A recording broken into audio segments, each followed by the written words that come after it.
Nah, sebelum kita ke materi, akan menyampaikan tujuan pembelajaran kita kali ini. Nah, teman-teman, diharapkan setelah menonton video ini, teman-teman yang pertama mampu menyebutkan arti penting tolong-menolong. Tujuan pembelajaran yang kedua yaitu teman-teman mampu menyebutkan arti penting gotong royong. Yang ketiga, teman-teman mampu menyebutkan arti penting hidup sederhana.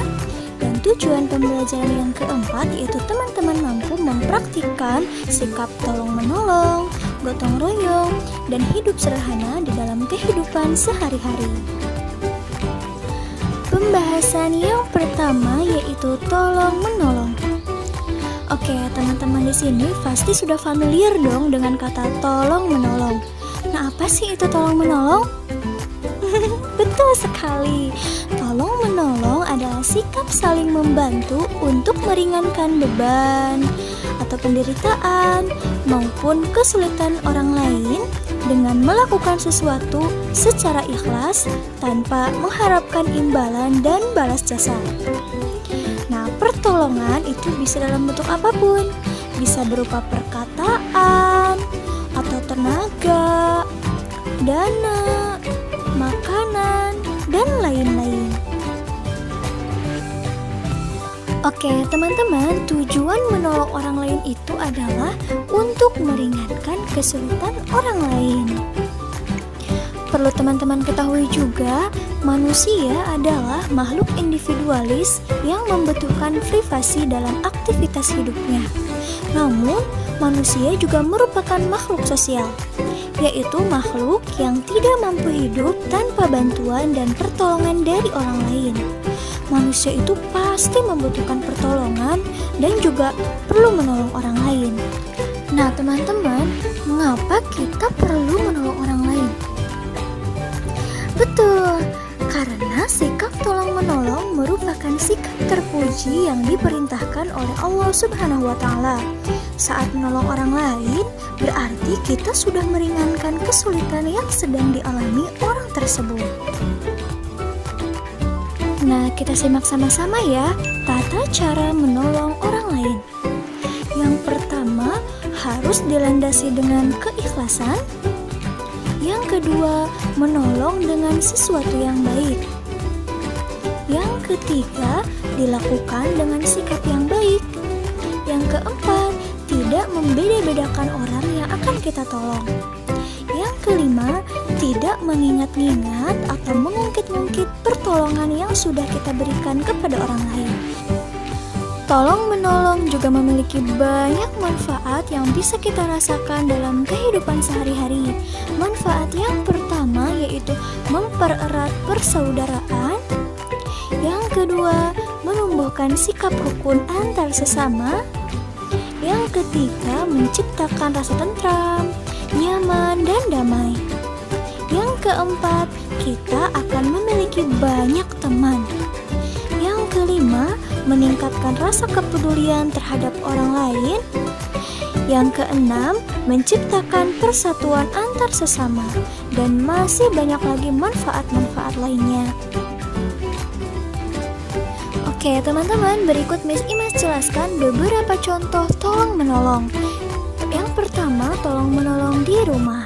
Contohnya, membantu ibu mencuci piring, membantu ibu membersihkan rumah, membantu ayah mencuci kendaraan, dan masih banyak lagi contoh lainnya. Lalu yang kedua, tolong-menolong di sekolah diantaranya membantu teman yang kesulitan belajar, membantu membawakan barang bawaan guru, lalu menolong teman yang terjatuh, dan masih banyak lainnya ya teman-teman. Contoh yang selanjutnya yaitu tolong-menolong di masyarakat. Yang pertama yaitu membantu korban bencana alam, lalu membantu tetangga yang sedang kesulitan, dan lain-lain. Pembahasan yang kedua yaitu gotong royong. Nah, gotong royong berasal dari bahasa Jawa, yaitu gotong dan royong. Gotong artinya mengangkat, royong artinya bersama. Jadi pengertian gotong royong adalah suatu kegiatan yang dilakukan secara bersama-sama dan bersifat sukarela supaya kegiatan atau pekerjaan tersebut dapat berjalan dengan lancar, mudah, ringan, dan cepat selesai. Oke teman-teman, gotong royong bisa disebut juga dengan istilah kerja bakti. Nah, gotong royong memiliki banyak manfaat. Yang pertama yaitu meningkatkan kebersamaan dan kekeluargaan. Yang kedua, meningkatkan kekompakan. Yang ketiga, setiap pekerjaan menjadi lebih ringan, mudah, dan cepat selesai. Manfaat yang keempat yaitu gotong royong dapat mempererat rasa persatuan dan kesatuan. Selanjutnya, mempererat tali persaudaraan. Lalu gotong royong dapat membina hubungan baik dengan masyarakat. Dan masih banyak lagi manfaat gotong royong yang dapat kita rasakan dalam kehidupan sehari-hari. Teman-teman, gotong royong merupakan ciri khas dari bangsa Indonesia. Dalam kegiatan gotong royong itu mencakup sikap tolong-menolong, kerjasama. Nah, kalau misalkan Miss Imas nanya, apa yang membuat pekerjaan cepat selesai teman-teman? Apa ya? Betul, yang membuat pekerjaan cepat selesai yang pertama karena kita gotong royong. Yang kedua karena kita tolong menolong. Dan yang ketiga karena kita bekerja sama. Oke, berikut adalah contoh kegiatan gotong royong di rumah, di sekolah, dan di lingkungan sekitar. Yang pertama, contoh gotong royong di rumah yaitu membersihkan rumah bersama-sama, bercocok tanam bersama, memperbaiki barang-barang yang rusak bersama-sama, dan masih banyak lagi contoh lainnya. Lalu, contoh kegiatan gotong royong di sekolah yang pertama, membersihkan kelas bersama-sama, mematuhi peraturan sekolah bersama-sama, menjaga fasilitas sekolah bersama-sama, dan lain-lain. Selanjutnya, contoh kegiatan gotong royong di lingkungan sekitar. Yang pertama, membersihkan jalan, selokan bersama. Yang kedua, membangun masjid, sekolah, dan fasilitas umum bersama-sama. Dan contoh yang ketiga yaitu menanam pohon untuk penghijauan di lingkungan bersama-sama. Dan masih banyak lagi contoh gotong royong yang dapat kita lakukan dalam kehidupan sehari-hari. Pembahasan selanjutnya yaitu hidup sederhana. Oke, teman-teman di sini ada yang tahu tidak ya?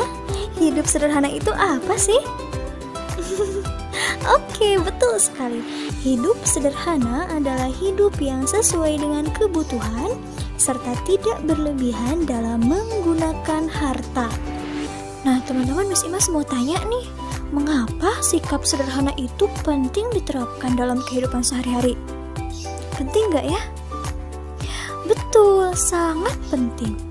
Karena sikap sederhana mengajarkan kita dan melatih kita untuk bersikap disiplin, cermat, serta teratur dalam menggunakan harta atau uang. Oke, teman-teman, perhatikan kata-kata berikut. Lingkari kata-kata yang sesuai dengan hidup sederhana. Rendah hati. Iya dong, sesuai dengan hidup sederhana. Mubazir. Miss, mubazir itu apa? Berlebih-lebihan. Enggak ya, mubazir itu enggak boleh. Kalau orang yang mubazir itu temennya syaitan. Terus pelit. Pelit termasuk sikap yang mencerminkan hidup sederhana tidak? Tidak, justru kalau hidup sederhana itu tidak boleh pelit. Nah, secukupnya. Betul, kalau hidup sederhana itu kita harus membeli, menggunakan apapun itu secukupnya. Boros. Tidak boleh, ya. Berlebih-lebihan, apalagi orang yang hemat itu tidak boleh berlebih-lebihan. Cermat, betul, termasuk sikap yang mencerminkan hidup sederhana. Berbagi, nah iya, manfaat kita hidup sederhana itu kita akan memiliki sikap suka berbagi. Sombong, orang yang hidup sederhana itu tidak boleh sombong, teman-teman. Dan yang terakhir, hemat. Betul, hemat termasuk sikap yang mencerminkan hidup sederhana. Nah, tetapi Kalau menggunakan apapun jangan terlalu kebangetan hemat. Hemat boleh, tapi tidak berlebihan hematnya. Kalau berlebihan hemat itu berarti pelit. Oke, bedakan antara hemat dengan pelit. Oke teman-teman Miss Imas, kesimpulan untuk pembelajaran kita kali ini adalah ternyata dalam kehidupan sehari-hari kita sangat perlu mempraktikkan sikap saling tolong-menolong, gotong royong, dan hidup sederhana. Karena sikap-sikap tersebut merupakan sikap terpuji yang memiliki banyak manfaat untuk kehidupan kita.